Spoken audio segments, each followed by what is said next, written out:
Is your magic meter running low? Well, we've got a cure for you. Welcome to Disney Coast to Coast.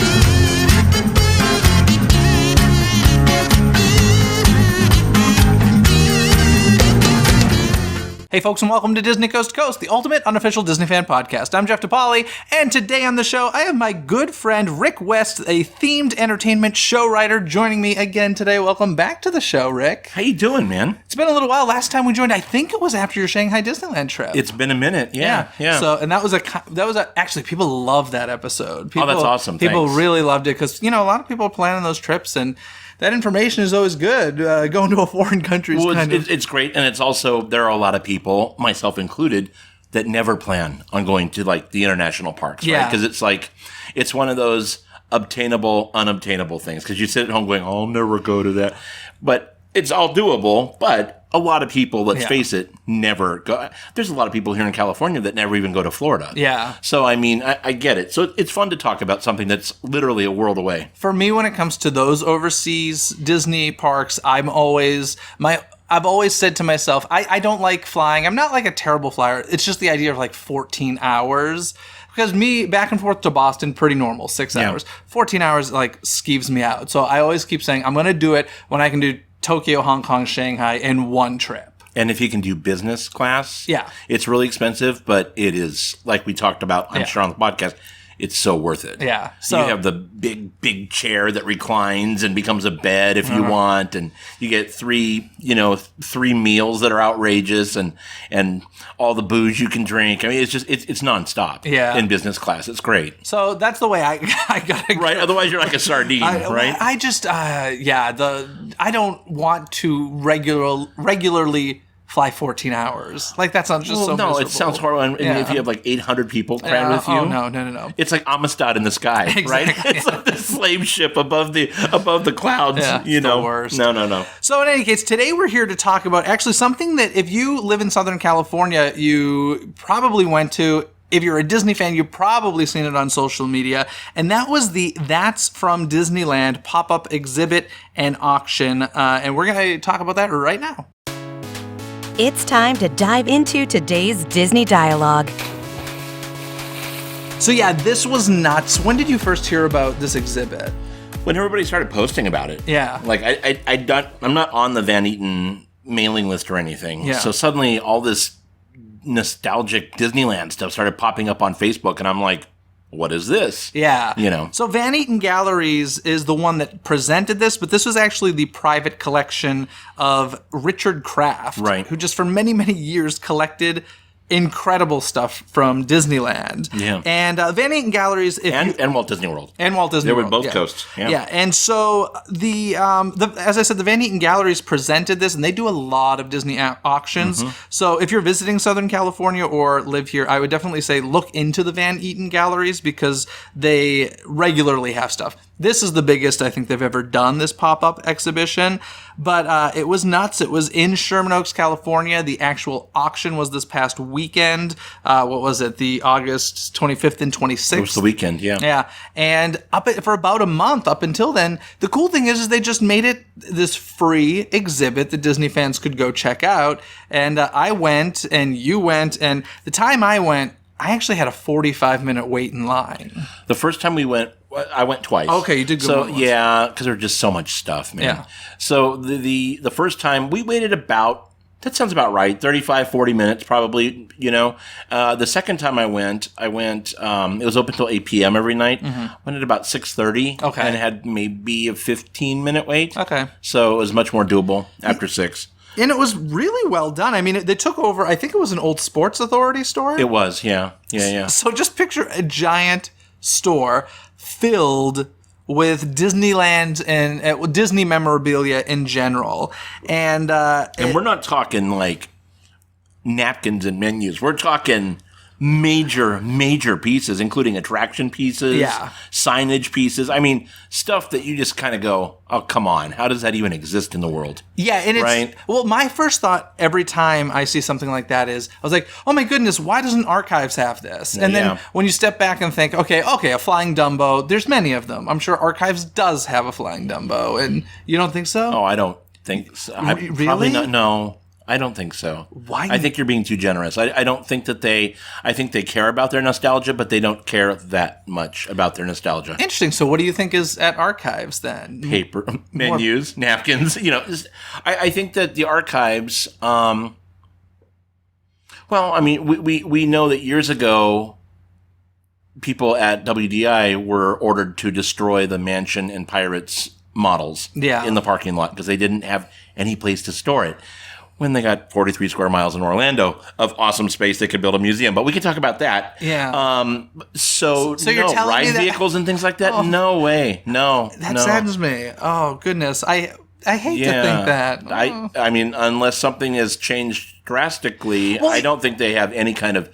They certainly don't have a big magic warehouse where they're storing like all these old ride vehicles, like in the the commercial? Like in the old commercial, yeah. right. No, that doesn't exist. Well, I mean, it should and it could exist in Orlando, I think. Yeah. And God, we've got to talk about this. Well, let's talk about it. This is what we're here for. So Orlando, obviously, Walt Disney World has so much acreage. They will literally never fill it. Yeah. They will never fill it. Especially because they've stopped building theme parks, apparently. So they will never fill it. Yeah. Really, how much would it cost? When you're talking about a company that spends, tens of billions acquiring other companies, how much money would it really take to build a nice, fairly large Butler building type structure that would house a rotating archives? That you could charge admission to. Of course, and you know what? It would be one of the hottest tickets in Orlando. Well, and I know that I went to the archive exhibit that was at the Ronald Reagan Museum. Did you do that when it was here? Yes. And they had... one of them. They've had...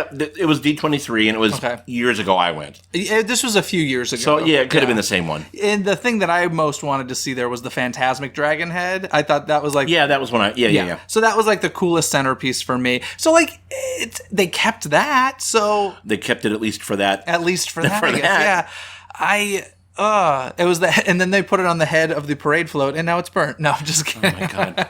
But goodness gracious, now you've hurt my soul a little bit. I've always, I get. When I was a cast member at Disneyland in the late 80s, one of the most horrific things, because I fell in love with Disneyland. I mean, I grew up with Disneyland, but when I worked at Disneyland, I literally had a love affair with the park. I was, the first year I was employed, I was literally at Disneyland every day of the year. If I wasn't working, I signed myself in, and I spent my time in different areas of the park getting to know cast members and asking every question I could about every attraction, anything that came to mind, because I was just insatiable. I wanted to know everything about how everything worked.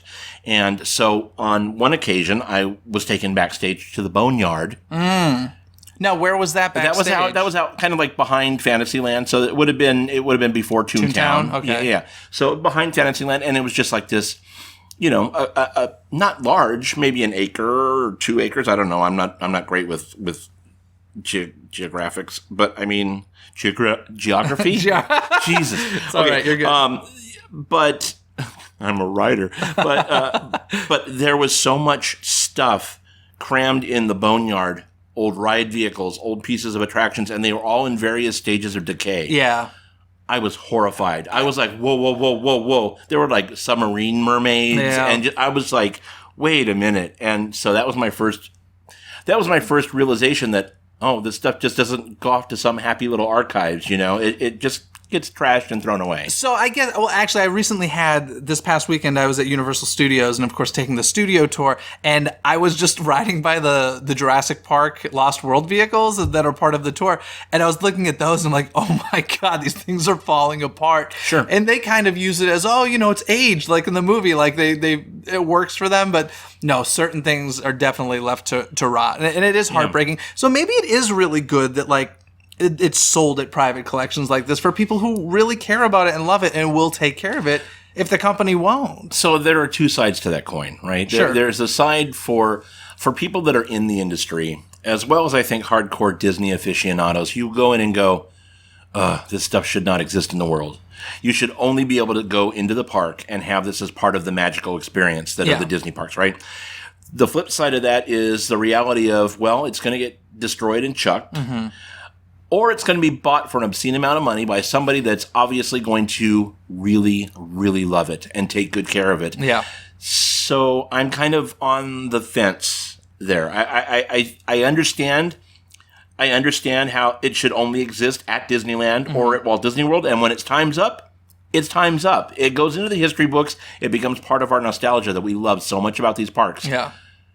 However, I have pieces in my collection, that are pretty cool things. What do you have? We'll talk about that in a little while. Okay. Maybe. I don't want to get myself in trouble, but anyway. Okay.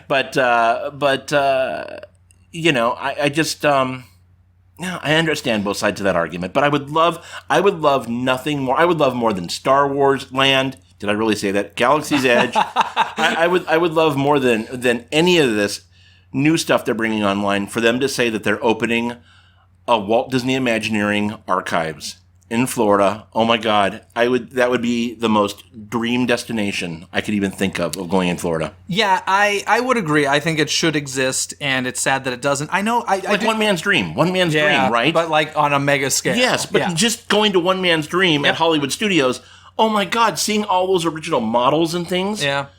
Oh, it's incredible. That is right. That's like the coolest thing there. Yeah, and I do want to sit down sometime with somebody at Archives and talk to them about this very thing, because it is crazy. I mean, especially since Disney, even though we all know it's a TV commercial and it's a fake location, the fact that they are using Archives to tug at heartstrings these days is kind of cruel if they really don't have these things. So, in any case, let's get into some of the stuff that we saw at the That's from Disneyland collection. As I said, it was a private collector named Richard Kraft who owned all of this stuff after many years of collecting it. Hoarding. He says hoarding. I mean, he had a warehouse. Multiple. And he said multiple. Here's I actually storage areas. I hope to talk to him on the show sometime, but I can't even admit, like, it's got to get to a point where you don't even know what you have anymore, because it was crazy pants. Yeah. And there were a lot of, like, we joked about napkins and menus. Well, there were napkins and menus. And there were so many just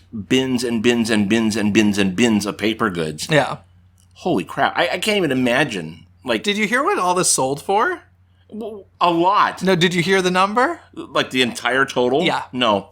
The net profit from this was $8.3 million. That's pretty amazing. And shocking to me, because I go back to the old, the Disneyana convention days, right? Where we'd go to, the different show and sales, and, you could buy expensive Tokyo Disneyland buttons for $6, type of thing. I can't even imagine. And some of the stuff, you know what? With all due respect, there was some of the stuff that was like way, way overpriced. Well, people were like, it was like a feeding frenzy. But here's the thing, what was nuts was that there's always the suggested price, and some of them would say, like, we're expecting it to sell between $25,000 and $50,000, and it would sell for like $250,000. Well, yeah. Let's get into some of this. Yeah. Okay, so they had a flying Dumbo elephant. They did. Take a guess. It was on its armature. Dumbo, I think I know, but go ahead and spit it out, and we'll talk about that. $483,000. So people were posting online, and this applies to all these big ticket items. People were posting online, and you really have to think about this for a minute. First of all, who the hell has that kind of disposable income to spend on a collectible piece, right? Well, I know one celebrity that got something. I'm sure we know a couple. Yeah. But there were, what I saw on Facebook that really it was like a wow moment for me. There were a lot of people outside of California that were posting on Facebook going, so that's like $100,000 more than we paid for our house. Yeah. Oh, yeah. That's nuts. No, that's insane. Man. Well, that's actually one thing I was going to say is it's interesting because I am a collector and I'm not a collector. Like, this is on a much, much, much smaller scale right now, but like I am in the process of going digital with movies and stuff, which took me a long time because I very much am in that mindset. You want the tangible. I don't own it. And there are certain movies that if a movie comes out that I'm obsessed with, I will still buy the tangible copy of it. Yep. But for other stuff, I'm going just digital now because I don't want stuff. Yep. And I have a lot of stuff. And even like when I go to conventions or whatever, I really think I'm like, okay, there's a really cool print I want.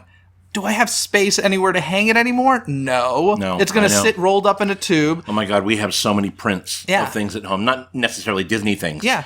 But just cool prints. Oh no. Yeah, I have like my own little archives going at home of stuff that I just... Knott's Berry Farm earlier when they had the festival. Oh, yeah, they sold all those original art pieces, Yep. right?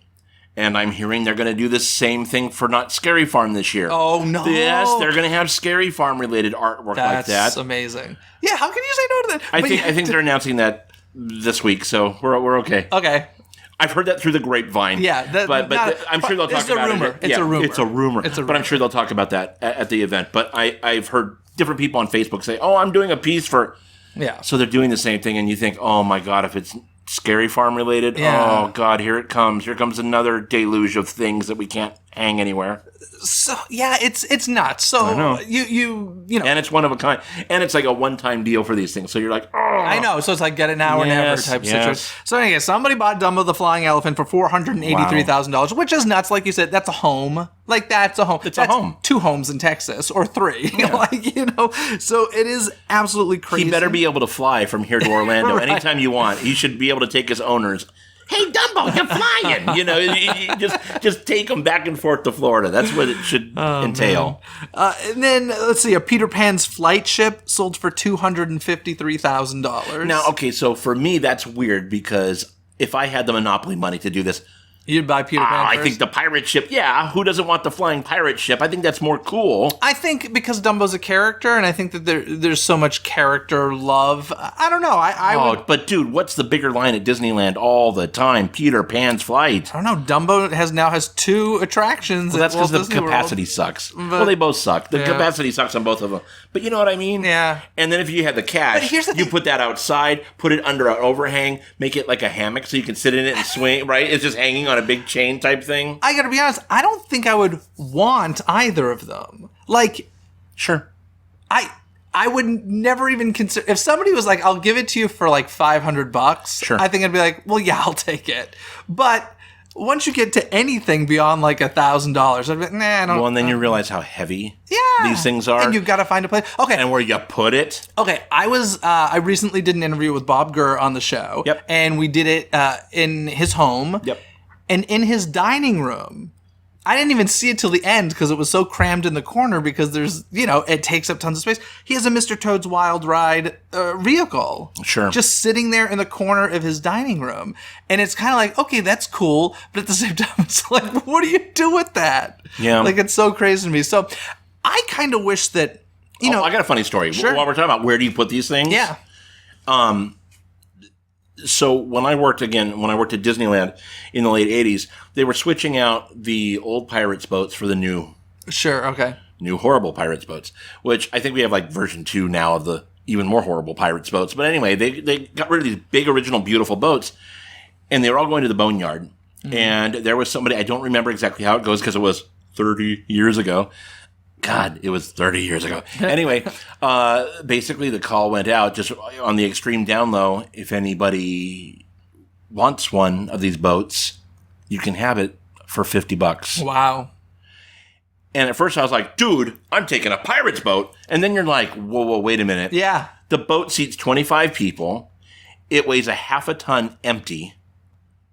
Where the hell, what would you even do with this? It takes up an entire yard. Yeah. I mean, so it's just one of those things where I don't even know that anybody even took them up on it because, again, how do you transport it? Where do you put it? I had an opportunity like that where I was at Company D. If you're listening and you don't know what Company D is, it's basically a cast member store. Mm-hmm. It's gotten weaker and weaker and weaker. I don't know if you've been recently, but they used to... I was there for the opening of it when it was in a temporary really cool trailer. That and Partners Credit Union were in those portable school trailers just outside of Harbor House, across the ravine there from Harbor House. Wow. Oh yeah. Well, they're in a bigger place. Well, actually, a smaller. At the time, they were selling TDA now, though, right? Yeah, I don't even know anymore. But or is it down the street? It's near Disneyland, but not super close. But it's down the street now. Yeah, yes. Because from there it moved to the Team Disney Anaheim building, and then I guess out. Yeah, they went smaller. Wow. Now. But in any case, after they renovated the Disneyland Hotel, they were selling off. They redesigned all the rooms, so they were selling off all the furniture, the bedspreads, all that stuff.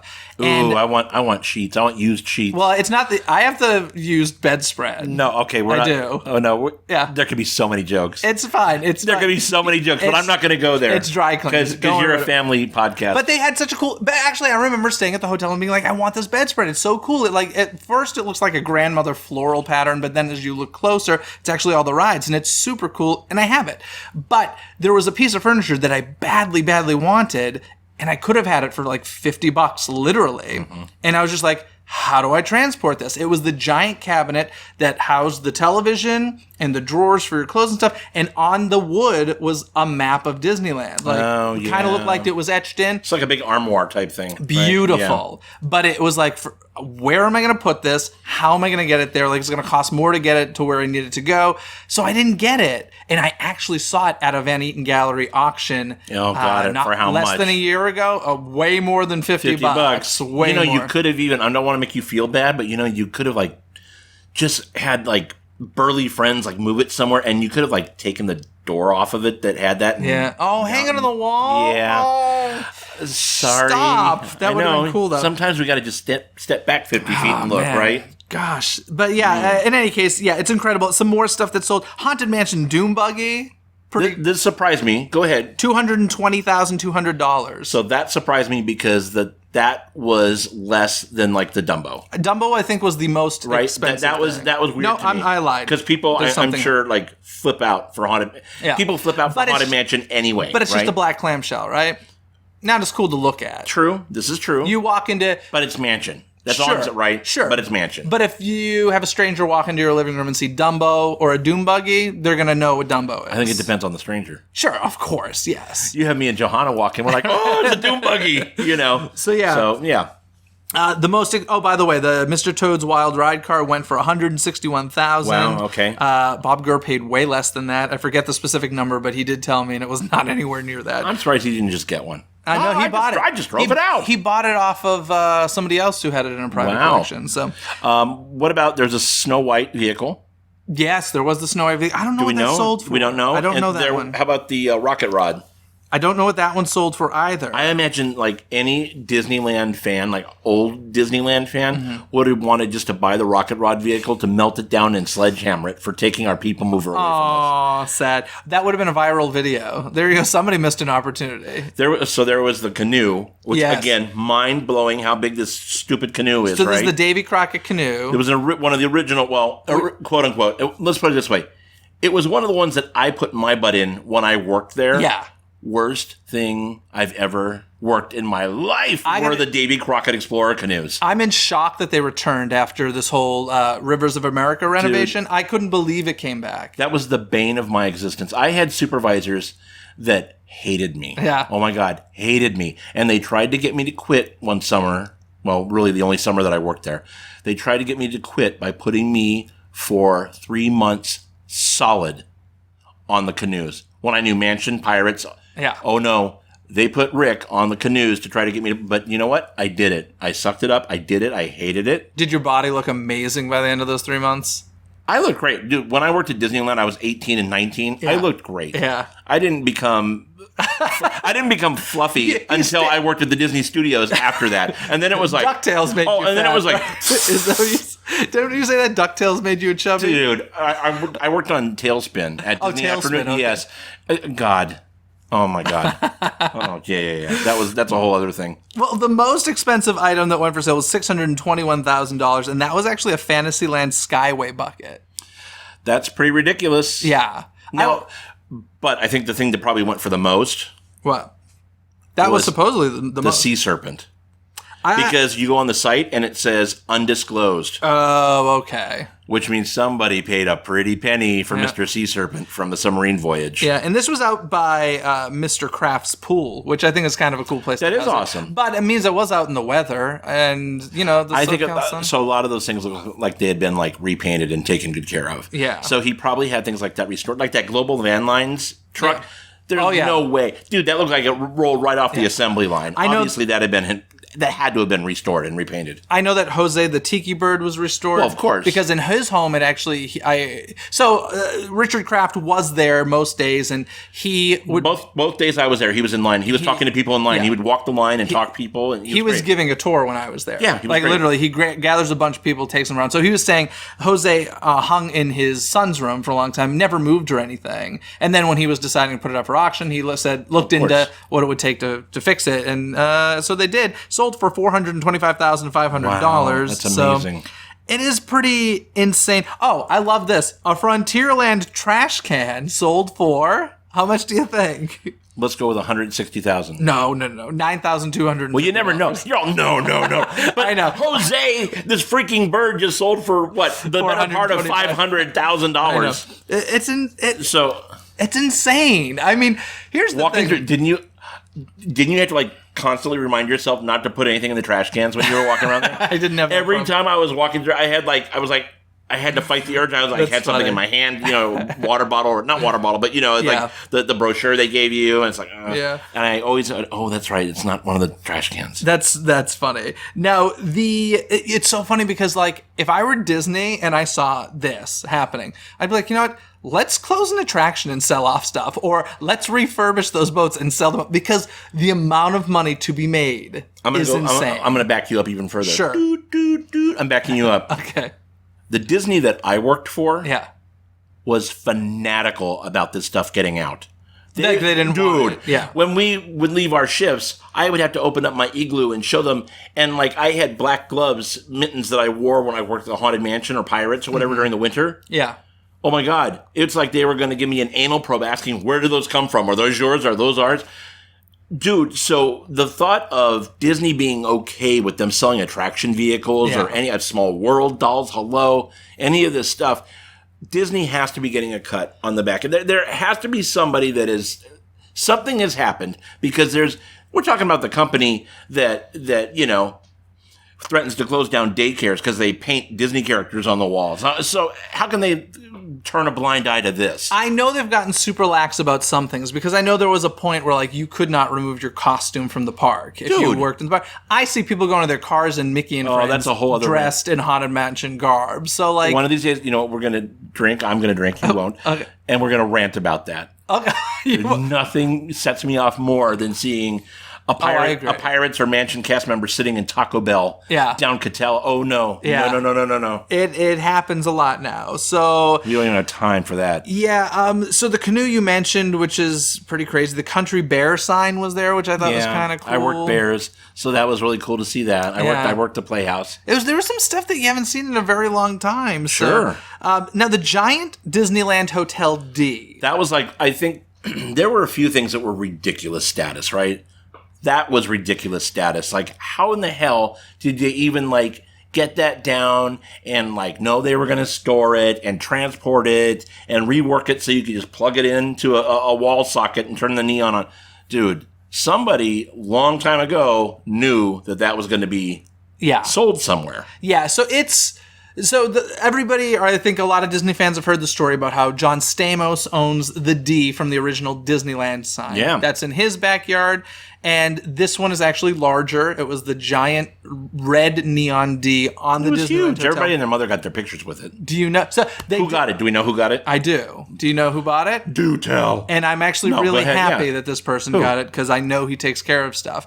David Copperfield bought it. Oh, that's great. For $86,250. He made it disappear from the collection. Right, exactly. But I know David Copperfield has an amazing Houdini collection in a private secret warehouse in Las Vegas, where he collects Houdini artifacts and really takes extremely good care of them. And the only way you can see them is if he gives you a private tour. That's great. And so I just know that he's going to take really good care of it. Like, he's obviously somebody that cares about this stuff. I don't think he bought it for the resale value. Fun little fact, did you know that David Copperfield has made more money selling tickets to shows than any artist of any time?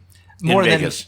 Anywhere. Or anywhere? More than Michael Jackson, more than Elvis, more than anybody you can think of. More than U2? More than the Beatles? More than anybody you can think of, because he does like, I think 13 shows a week in Vegas. He lives at MGM. And he's been doing it forever. He has made more money. And I've never seen it. I would like to see one of his shows. You should go. I've never seen. I saw Lance Burton. Lance was great, yes. When he was at Monte Carlo. I saw him there as well. And that was old school magic. Yep. And then he got into a fight with MGM and no more Lance Burton. Lance Burton, from what I understand, retired and is living well. It was not a happy split. Really? Oh yeah, Oh, okay. no. It was that. yeah, no. He was like not happy with them, and he left, and that was that. On a tangent, Monte Carlo really has like gone downhill. Well, it's not Monte Carlo anymore. Yeah, they're now renaming it, right? Yeah, the park at MGM. Yeah. Because that's not confusing. Yeah, it's yeah, exactly. But yeah, David Copperfield, I went to see his tickets were available at Tix for Tonight, the half off. Oh, sure, yeah. So I That's went great. and saw It's a him great that service. way. I actually went on stage with my brother's now wife, and we had to pretend that we were married because they wanted a married couple on stage, and my brother did not come to this. He decided to stay. I think it was like during debates for the election or something, and I was like, clearly we're different in that respect. But he did not go for some reason or another, and she and I went to David Copperfield, and they needed people to help. And I said, sure. And they made me like grab her butt on stage. It was a surreal experience. And Rick is losing it right now. This is a true story. It's great. What do you want to say? No, it's great. You never pictured me grabbing a girl's butt? I'm sure that's a rare occasion, isn't it? That's pretty, yeah. It's a true story, though. Yeah. That's awesome. I love that. It is cool, but you know what's so weird? Okay, I'm gonna say something not nice, but that's my job. I know. When I saw David Copperfield, just to preface this, when I was a kid, I wanted to be a magician. I was obsessed with David Copperfield. Magic is cool. And I was really, really, really into it.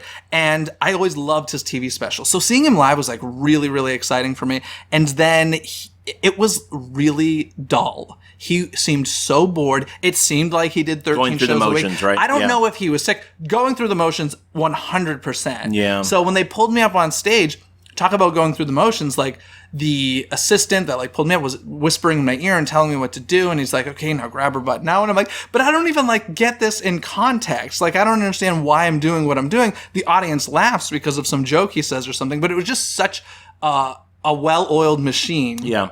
Doing the same thing they've done 13 times that week. They were just kind of sleepwalking through it. Oh my God, it was crazy. And it was, Sure. the magic was beyond impressive. Like, Yeah. I'm not saying any of that was, and it was just the showmanship was lacking. But in any case, I digress.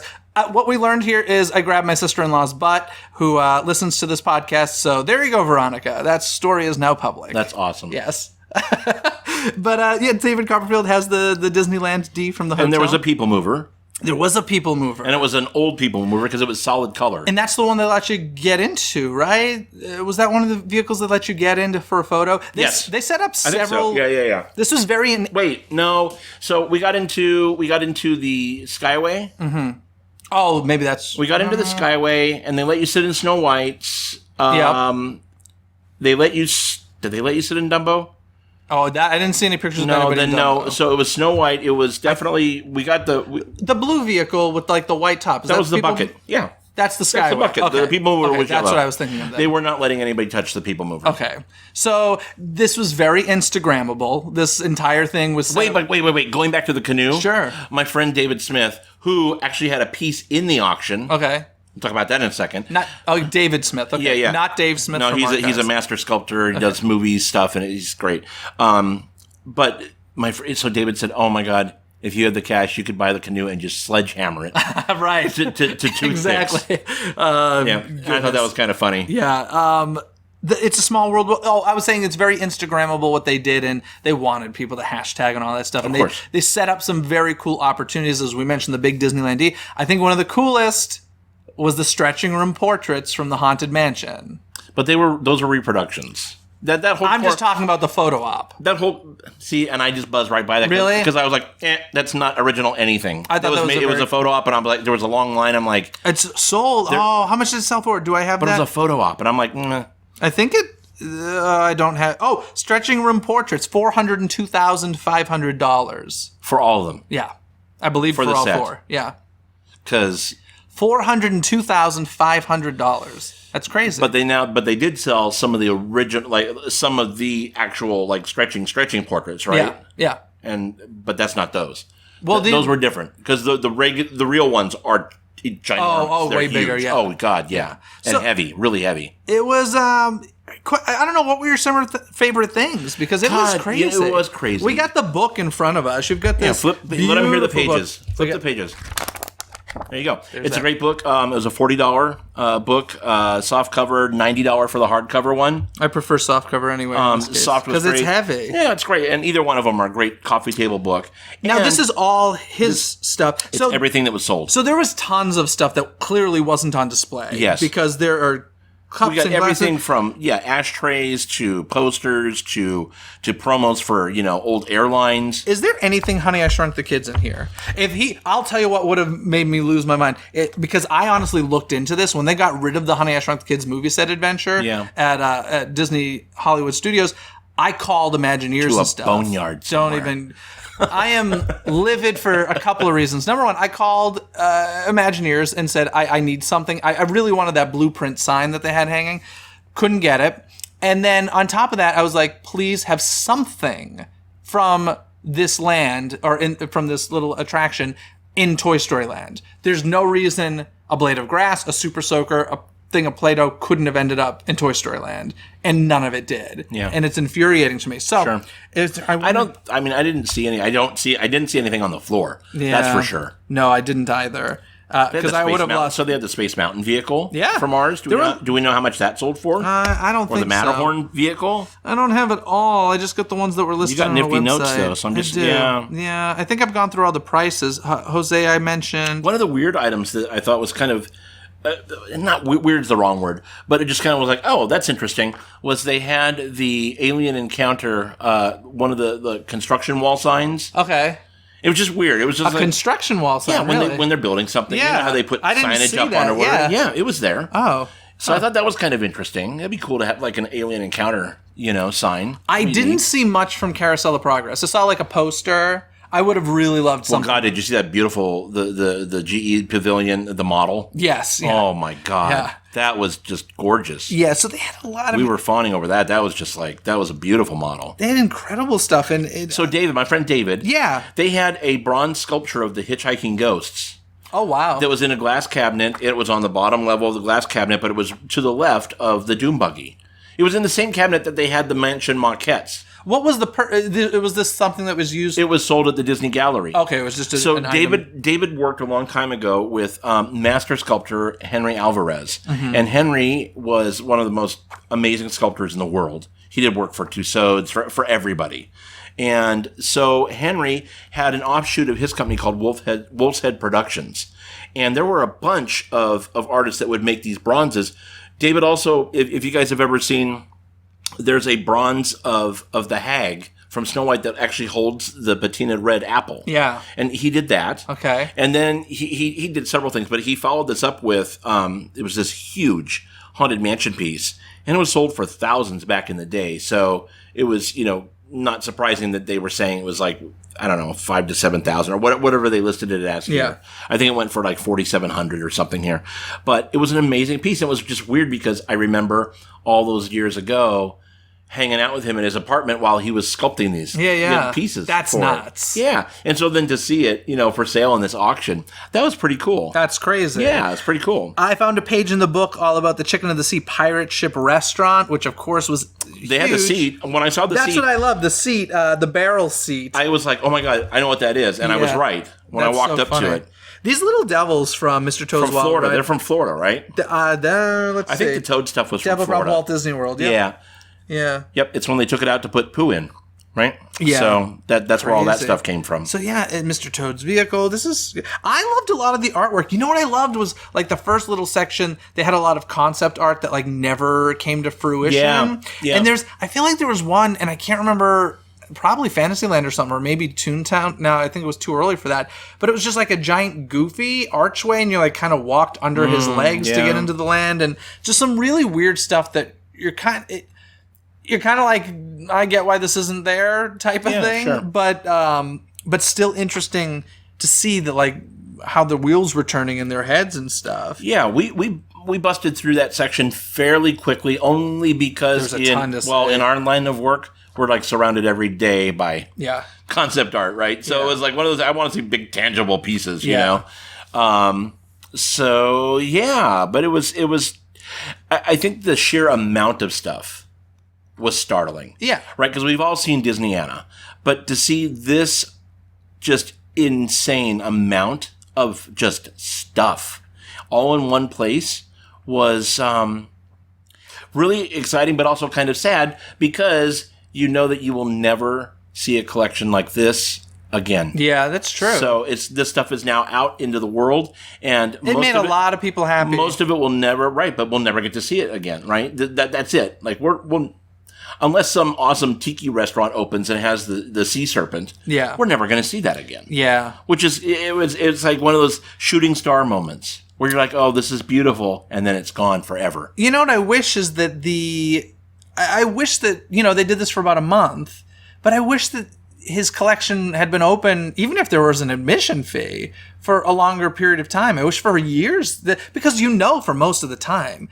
the sea serpent was by his pool, but I'm sure a lot of stuff was just sitting in a warehouse. Was it by his pool? Did he say it was by his pool? It was by his swimming pool. He had the sea serpent and the mermaid, which is cool. Yeah. But I'm sure most of this stuff, and Jose the Tikibird was in his son's room, but most of it sat in a warehouse. And it was like, cool, and you could bring your friends to come see it, but oh my goodness. Too bad that this wasn't something that was open to the public. If Disney's not going to do it, too bad Richard didn't. But I'm grateful and thankful that he did. Did you see the mannequin bottom with Walt's underwear? No. No, I'm kidding. Oh, I was going to say, what? I'm just kidding. I was like, that's above and beyond. But those are smoke stains.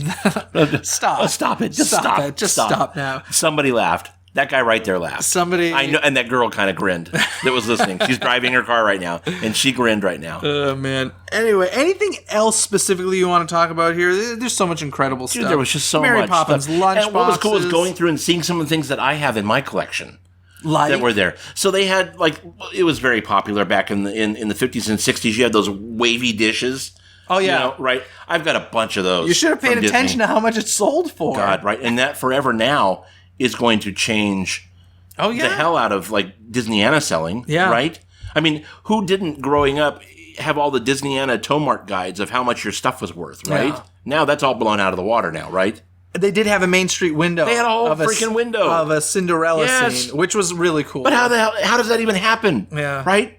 Somebody must have said, "Hey, back your car up to backstage because we're pulling the windows out tonight." I mean, because how does that all stay intact? Well, the thing there's so much weird stuff. There had to be. They're not saying Richard Kraft was shady, but somewhere along the line there had to be shady transactions for some of this stuff. I think that there had to be. I mean, he even said for certain situations. I think he was talking about a ticket booth. Oh, I heard him talking to somebody about the Small World dolls, saying that he had to meet somebody in a parking lot in the middle of the night, and they had That's crazy. So, dude. I know that, when you get to be known as, the collector, right? Of course. It's the first phone call people make. So, and a lot of cash exchanged hands, but I'm pretty definite he made it all back. And God, in spades. So he had a lot of park maps, which is crazy. So let's flip back to this, because this reminds me. So they had these signs. There were a few signs that they had that used to go on the Main Street light poles, right? When they were doing special events. Yeah. This was for the 35th anniversary, right? Okay. This is the 35 Years of Magic Disneyland anniversary sign. Yeah, they're plaques, right? Okay. They were called plaques. They used to sell these things at Company D. I have a Snow White's 50th anniversary one that's about this size. Mm-hmm. I have no idea how much that's worth. How much did that go for? What did they say? Well, they suggested $600 to $800. Okay, so I figured probably went for at least $1,000. Mine's probably like that. Yep. Probably it's Snow White 50th anniversary. Mm-hmm. If anybody wants it, you can write contact at DisneyCoastToCoast.com. I'll collect. And then I have, and then for the events that they had, like State Fair and all that stuff, and Blast of the Past, they also had these little plaques that they had on the signs on Main Street. They had large versions of them on the light poles on Harbor and Catella. Oh wow! And I have two of those. I have one for Blast of the Past. And I have one for State Fair. They're gigantic and they're heavy as hell and they're in mint condition. Oh my goodness! Things. And I didn't even see any of those big ones at this, so I have no idea how much something like that would be worth. Yeah, they also had the parking lot signs, which I thought was cool. Yeah, I saw those. They had them on the supports. Yeah, all over the store. The column supports. Cool. Yeah, these are the signs that used to be where Disney California Adventure is now. So that's pretty cool. You know what's crazy to me is this is clearly an addiction, right? This is a person who obviously had a great love, but I think it gets to a point of addiction. But I think it's anything. No, because look at someone like John Murdy. John Murdy has one of the largest Universal monster collections of memorabilia in the world. Mm-hmm. is that an addiction, or is it just somebody that really loves this stuff and has the material means and place to have all this stuff? My question is this. I'd be curious to know. So Mr. Kraft has sold off all of this stuff now. Yeah. Didn't really exactly say why. But he's active, and he's a music agent, and he's got really big name people under his client list. So I know some of it went to a charity. But what prompts you, right? I read everything that he wrote, and he just said it was time. Yeah. But everybody, I can tell you, everybody walked through there was saying, well, why is he selling this stuff? It's definitely, hopefully I'll talk to him and find out answers to these questions. That's the number one question. I would really like to. So if anybody has a connection to him, please let me know. But I'm curious, though, you sell everything. You get a phone call one night. Hey, I've got, I don't know, a Tinkerbell costume that flew over the castle for decades. Trying to get rid of it. How do you how do you say no at that point? But at that same time, you're I sold everything. My thing is, and I was talking to David about this when we were walking through this. There had to be some gems in this collection that he's kept. I would hope because so. He is clearly, and you'd have to ask him about that too. Yeah. That would be a great question to ask him. Yeah.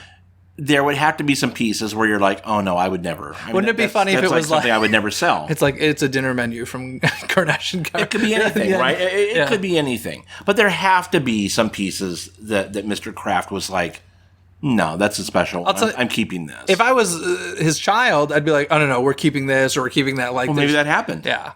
I certainly hope so. But so if you could have had anything from what you saw in this auction, what's one thing that you would have taken? Wow, that's so right. You know what I really loved? I loved the Bear Country postcard machine. Oh, very cool. Dude, how cool was that? I don't know that would be my pick, but I thought that was a really cool thing. That's cool. I loved that. Obviously Jose was pretty cool. Mm-hmm. Somebody thought it was several $100,000 cool.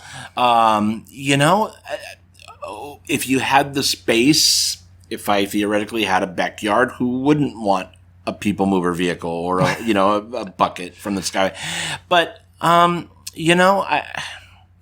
tell you what I really love, and I hate it. Like back in the day, they sold those big figs. At the Disney Gallery, they had like the Haunted Mansion, the Hatbox Ghost one. They had the auctioneer one. Yes. And they sold for like an exorbitant amount of money when they only sold them for a couple $100 at Disneyland at the time. Well, back in the day, I didn't have like that kind of disposable cash. Yeah. I want that auctioneer so bad. David has one. He was like, oh, I have one at home. And I'm like, oh, that's so good. Yeah. And it went for a lot. It went for like, I don't know, it was well over $1,000. Yeah. Maybe $2,000. I'm like, well, there goes that. Because he said, well, once in a while they show up on eBay. Yeah. Yeah, I bet they do now. And now for $2,000. Exactly. Now they're going to go up in price. So I'm kind of screwed as far as that goes. So, ironically, I think like if I could have anything in there, it might be the canoe to destroy it. It might be like one of the the auctioneer Big Fig. Okay. Pretty damn cool. Then there was a lot of stuff from Pirates from Mark Davis. Mm-hmm. Yeah. And who was a friend of yours. I have a personal connection to Mark and Alice, so that would have been really cool. The thing that's crazy to me is in all the years that I knew Mark and Alice, they never gave me anything. Alice would always say, when the time comes, is there anything that you want? And I actually was very clear that I wanted Mark's desk. He had his desk from his studio that he had at home. It was down in one of the lower rooms they had really big. They had two houses that were joined together. Oh, okay. In the Los Feliz area. And so in Mark's workspace where he was working on things up until, he passed away, he had his work desk, and it was just this old, heavy wooden desk, but it was splattered with paint and with ink marks, right? And I said, I want the desk. And Alice was, really? And I'm like, do you have any idea how many legends were created on this desk, Yeah. And even if it was just something that he had bought 10 years earlier and just kept at home working, it doesn't matter. Those were Mark's splatters and ink spots and paint drippings, and so I really wanted that. I unfortunately never got it. She was like, okay, but I just never, like when Mark died, the last thing on my mind was, hey, remember the desk, kind of thing. That just wasn't, it didn't seem appropriate to me. But But I'm telling you, one of the times I went over to Mark and Alice's, this is back in the late 90s, when we were working on my Pirates book, she would like thumb through, she had file cabinets and file cabinets of just stuff in no particular order, not in archival material, covering or anything like that.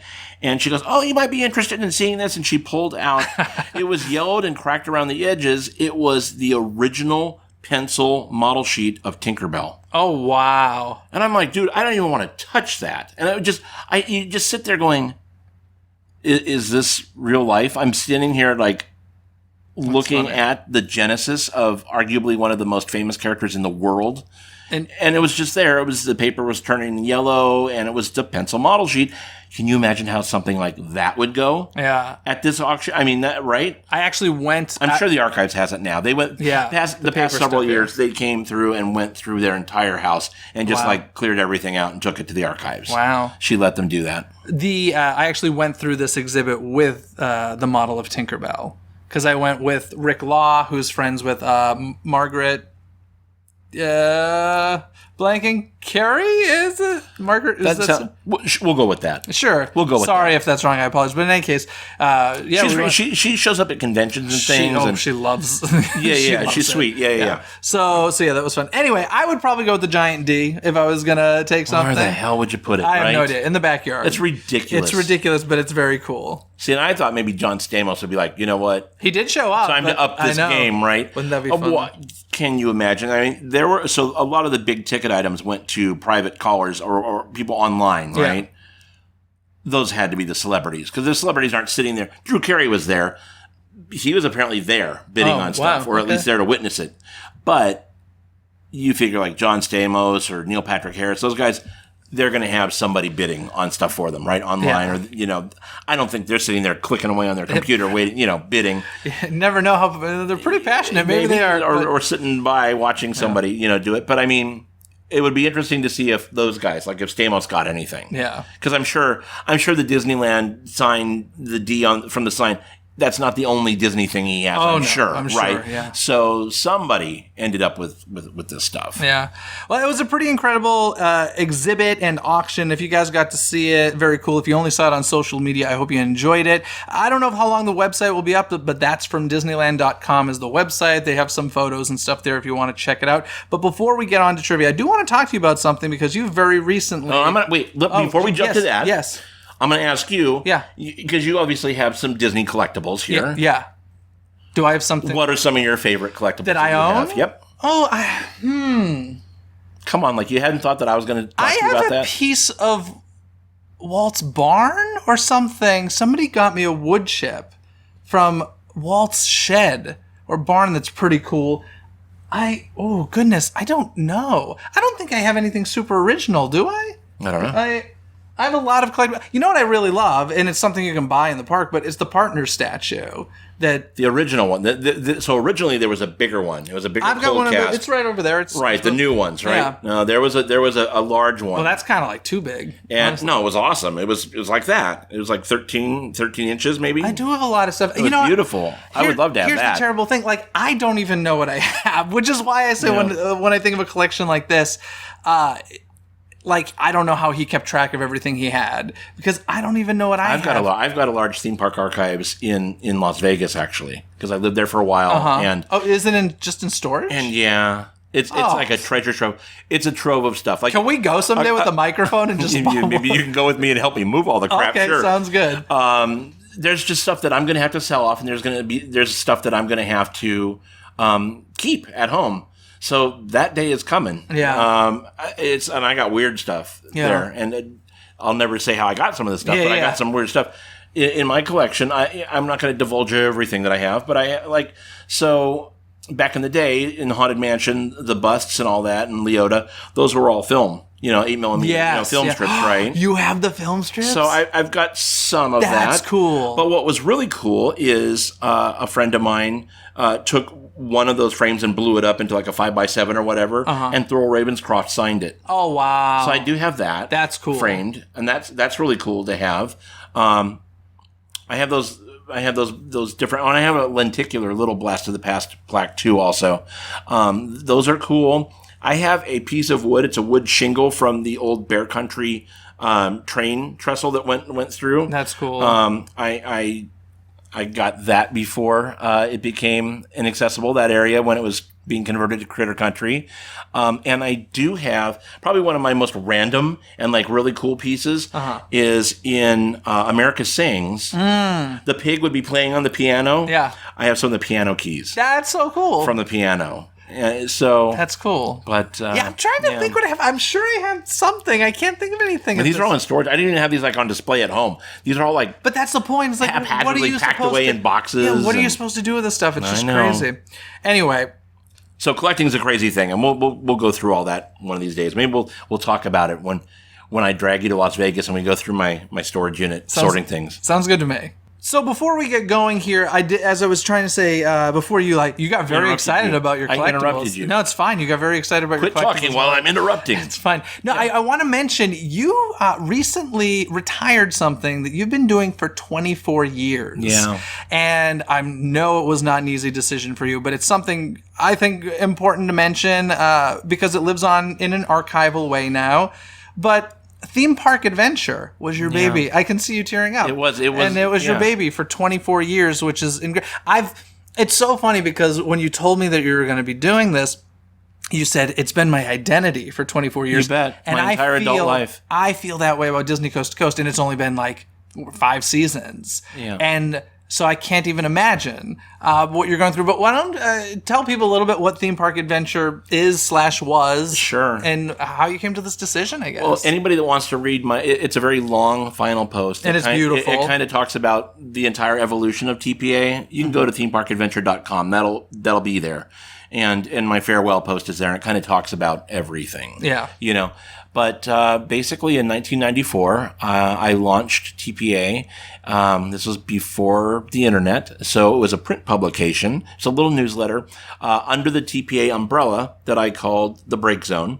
And that was a monthly newsletter, and the idea was that I would come out with big feature issues that were more like books, like Pirates was a feature issue, then Tarzan's Treehouse, and then there were other projects that I worked on that never came to fruition. Mm-hmm. My first one was going to be Lion Country, The Lost Safari, about Lion Country Safari, because in my archives I have the single largest collection of paper documents and photos from Lion Country Safari in existence. Like nobody wants that, but I have it. But it'll all be available still at themeparkadventure.com. Well, yes? that's not online. That's just in my storage unit that you'll see in Las Vegas. All right. And then another issue that we were going to do that never came to fruition. It was actually killed right as I was getting ready to really start writing it. Was the history of the studio tour at Universal Studios. Oh wow. That would have. Oh, I would love that. I had amazing interviews with Bob Gurr. Why did it get killed? It was killed somewhere up the chain. Somebody in management said, no, the company will never go for that. And this is after I had interviewed people. I interviewed Mike Sinkton, who was in charge of all the tour guides for years and years and years. I interviewed Bob Gurr was an amazing interview on that, and it just got killed. And this is before self-publication.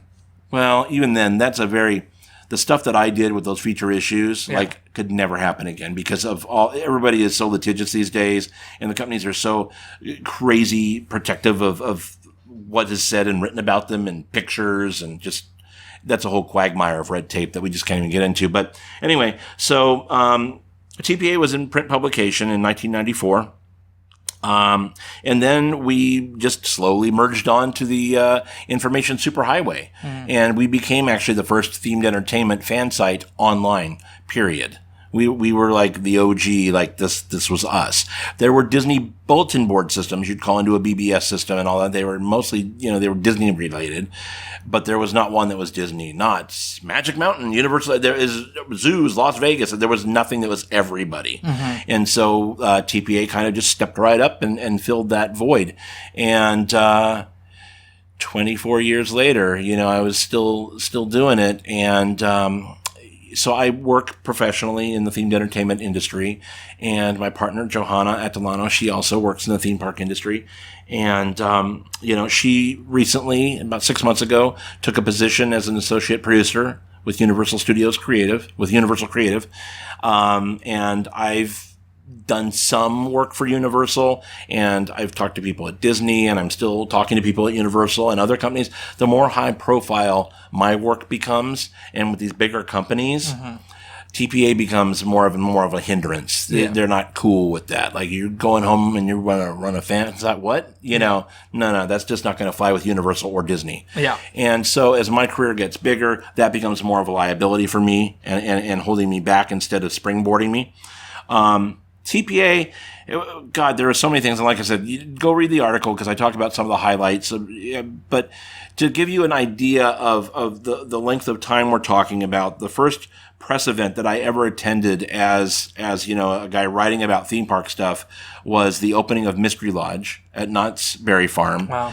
And like the last big media event that we did, we went to the opening of Volcano Bay. Oh, okay. And so that gives, and so we did everything else in between. Yeah. So that kind of gives you our timeline, just to put two pegs into it. And Theme Park Adventure was very much you. I know there are a lot of blogs and stuff out there that have massive teams across the country and everything, but it's really been your voice for 24 years. So it can't. So I've had people say, well, just give it to somebody to keep going with. Or, I actually even today had somebody offered to buy it.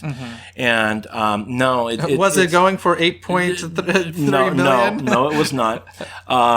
But my response was, it's flattering. Thank you very much. But really, this was my legacy and this was my work. And therefore, it is not and won't ever be for sale. Yeah. Besides, like I said in the article that I wrote, it's like every teenager with a smartphone and an Instagram with followers, they are already finding their own way. Yeah. And how they want to document these things and how they're going to cover the parks.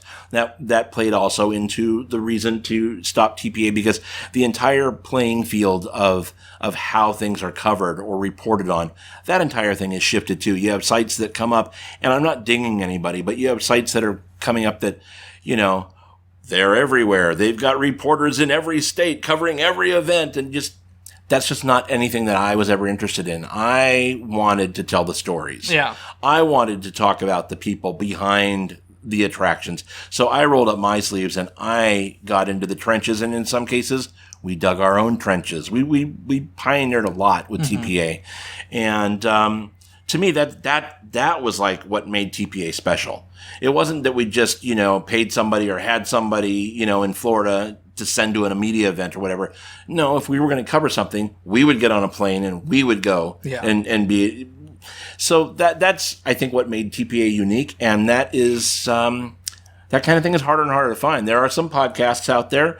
There are some blogs out there that do still do that, but more and more, man, it's like everybody has an army of reporters on the scene. Yeah. And to me, it's just like, well, it's great. Then you're a full-time editor. You're not really going out yourself and living and breathing and understanding firsthand these experiences and what. So I think that's kind of what made TPA so special. We were certainly not the biggest. Yeah. You have sites like Theme Park Insider or Rob Alvey with Theme Park Review or Ricky Briganti with Inside the Magic. Oh, he sold that. Oh my God, well, he did. Yeah. And those guys amassed armies. I mean, they have armies 50 times bigger than TPA ever would be. Yeah. And God bless them, because they all do a great job at what they do. And these guys, I mean, Robert Niles and Rob Alvey and Ricky Briganti, those guys are in the trenches. They have been around for a long time, and they go and they do things for themselves. So they know what they're talking about. They're not just editing someone else's work. Yeah. And so I love that. But you do see less and less of that. So that's one of the many reasons that we decided to kind of pull the plug and retire TPA. But it's great because TPA was a springboard.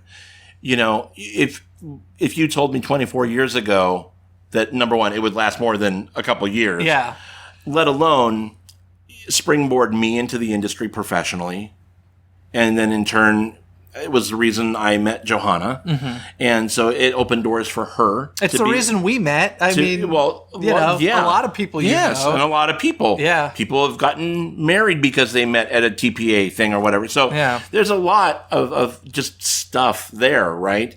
It also was the reason that Johanna and I were tapped 6 years ago to help create Scare LA, which then became, for us, Midsummer Scream, which is very successful. None of it would have ever existed had I not in 1994 said, oh, I'm going to write about theme park stuff. Yep. And trust me, I get it. Dude, so it was, it's like, you just kind of, I objectify TPA and look at it and say, well done, pig. Yep. Well done. Good job, pig, or whatever the line is. But, it's just, it served. That'll do, pig. That'll do. That'll do. That's right. That'll do, pig. Boy, way to mess up my movie lines. But you know what I'm talking about. But it's... Let's throw it to Walt. That'll work. There we go. That'll work.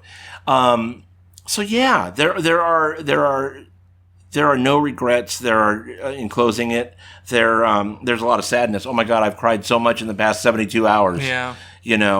And I have to tell you, you showed me the logo of this before you made the announcement. Yeah. And I'm actually getting chills thinking about it right now. You just had the theme park adventure logo, and it said 1994 to 2018, and I can't even tell you the chills that went through my body just because.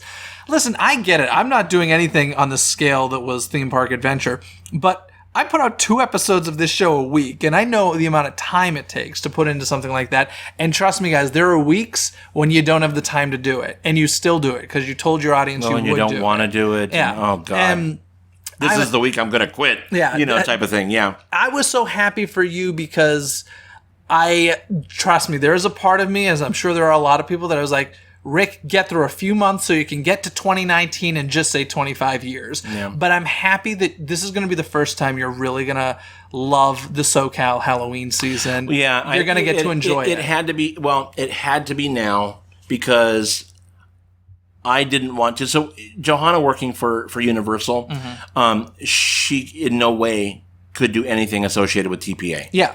And so it's been me for the past 6 months. And I'm sure you can tell because there's been like an update every 2 months on the site. But, I need Twitter and all this stuff as well. And it's just, I've been there, done that. I don't want to do it by myself anymore. It's not fun when and it's certainly not paying the bills. TPA has never been a moneymaker.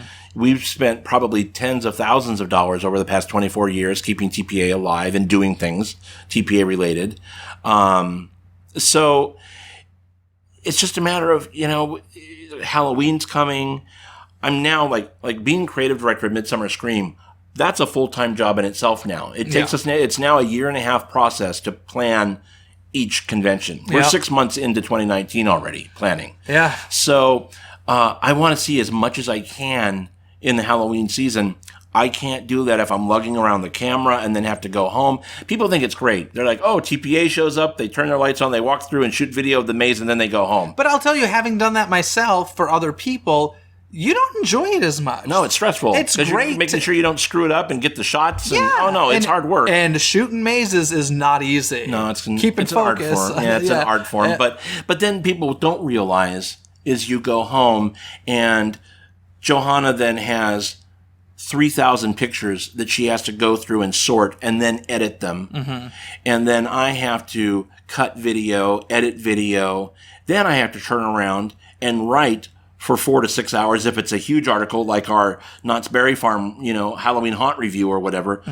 It takes like 6 hours to write this thing. And then I've got to lay it all out in the website. It just doesn't go into some magic box where suddenly it's a thing. Yeah. There's a lot of work on the back end that people just, and not knocking anybody, but people just don't think about it. Yeah. Right? You don't think about a ride that's been in development at Disneyland when it opens. Oh, they were designing this for 10 years.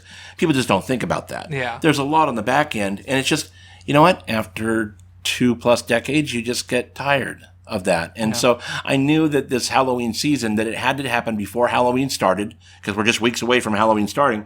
And, just the time was right. Midsummer was over. And you'll notice, and I knew this wasn't like something that I decided, like I woke up in the middle of the night and said, I'm done, I quit. This is something that I've for a long time planned. I mean, months ago, I created my own personal Twitter and Instagram accounts. There was no mention of TPA at all. If you go back and look at the Midsummer stuff this year, there were no step and repeats that had the TPA logo on it anywhere. Everything was, very carefully executed. Yeah. And so no, TPA is going to be something that I always remember very fondly, and certainly was really my identity for 24 years. Yep. And will always be part of my life, and I'll always love it, and it will never go away. I mean, it will live forever online. It's going to be around, and I'm not like, so you're not just going to go and suddenly it's an ad for Spectrum if you go to themeparkadventure.com right now. That stuff's going to, but it will be frozen in time. Yeah. It will be frozen in time. And it's the archives. Yeah, and I'm always going to be very, very fond of it, and actually very proud. Yeah. I've gotten so many emails and so many messages from friends and other people that just have been going on about how much it's meant to them since they were kids. They grew up on our haunt videos, and I go to haunts now, and I bump into haunters that have created these things, and they say, well, I'm doing this because I was 7 watching your videos. Yeah. You know, that is just, it's almost overwhelming, but you just feel so damn humble and satisfied and gratified, and you just know that it was all for it mattered. It wasn't just for naught. It mattered, and it was so much bigger than the website. It was so much bigger than me, so much bigger than Johanna. It's this living, breathing thing that now, even though it stepped into the history books, still is part of so many people's lives. Yeah. I love that. And you got to finish it your way. You know? I did. Yeah, I did. Yeah. Yeah. And the theme park community thanks you. So, yeah, guys, August 25th at 4:30 p.m. is when we pushed the button together. She put her hand on mine, and we both took the story live on TPA at the same time. Don't tell Universal Creative that she did that. So, yeah. Oh, my God, she touched, that's right, she touched TPA. No, yeah. Anyway, thank you, guys. If you haven't checked it out, or even if you have, go to themeparkadventure.com. There's 24 years of archives there. There's a lot. And check it out. It's incredible. But that means it's trivia time! Okay, Rick, do you want to hit me with a trivia question first, or shall I hit you? I will hit you. Okay, let's hear it. And if you know the answer, give it some pause, because that way anybody that's driving and listening or do you not in like the bathroom or whatever, they can think about this for a second before you blurt out the answer. Okay. Okay? So we're talking about Van Eaton stuff, and one of the coolest pieces in there was the sea serpent. Yes. From the submarine voyage, right? So in the submarine voyage at Disneyland, when the sea serpent is seen, the spiel... the narrator calls on a famous Imagineer in the spiel at that point. Ooh. Do you know who that Imagineer was? I do not. Ooh. Was it Mark Davis? Nope. Was it Bob Gurr? Nope. Then I don't know. The captain goes on and on about, it can't be a sea serpent type thing. And then he says, Mr. Baxter, check the air pressure. Really? Tony Baxter. Interesting. So, I've actually, there you go. I never rode the original submarine voyage. I did do 20,000 Leagues Under the Sea. Now, here's the question. Okay. And I don't know the answer to this. Okay. Is it possibly just a weird twist of fate that the spiel said, Mr. Baxter, check the... Because that's pretty random. Yeah. Now, I mean, don't know he was how... around at the time, right? Well, so the submarine voyage came on in the 60s. Oh, so he wasn't. Right. So Big Thunder didn't come online. He was just a young man when he was working on Big Thunder, and that was the mid to late 70s. Oh, then it's probably just a coincidence. But how many, I mean, dude, that's pretty... Now, it could have been re-recorded, right? Now I got to find out. True. Yeah. There you go. Disney Coast to Coast people, you got to find out too. You got to do your research on this. I got to get Tony Baxter on the show and ask him. That's what I got to do. But that is, to me, it was like always, well, obviously that's a wink, wink, nudge, nudge, nudge, you know. Huh. They probably over the years re-recorded that, I would imagine. I'm going to have to look into that. Because that's a good one, though. Huh? I like it. We're going to go with it. That was deliberate. Sure. Okay. Let's go with that. Okay, at the auction, they did have, as we said, a lot of concept art. And there was concept art for a walk-through aquarium. And the aquarium was actually in the shape of a Disney character. Do you know whose body, essentially, you were walking through? Oh, wow. Yeah. You know, I remember seeing the aquarium. By Imagineer Bruce Bushman. There was a lot of Bushman stuff. The concept depicts an unbuilt walk-through aquarium based on... It was, oh, God. It was, and it was an old character because this is old stuff. Was it Donald Duck? No. I'll give you a hint. You walk through a tail and out a mouth. Or vice versa. It looks like you walk into the mouth and out like a tail. And it is not Monstro, but it's very much like set up like Monstro and and Storybook. you wonder Like when that concept art was done, and if that didn't have a role in Storybook becoming the Monstro entrance, right?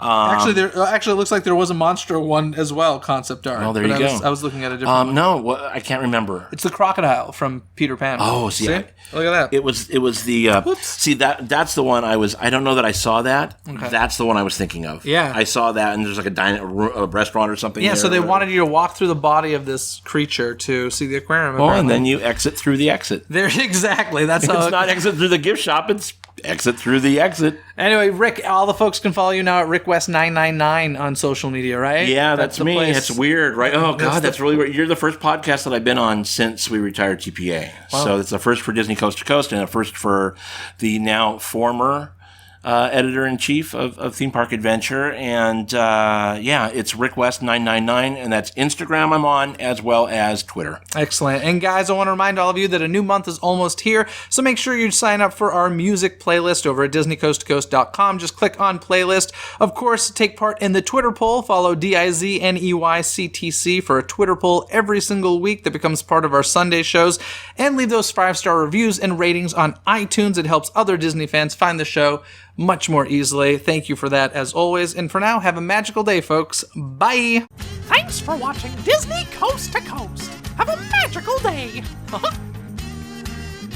Disney Coast to Coast is produced and hosted by Jeff DePaoli. Learn more about the podcast and become a supporter at DisneyCoastToCoast.com.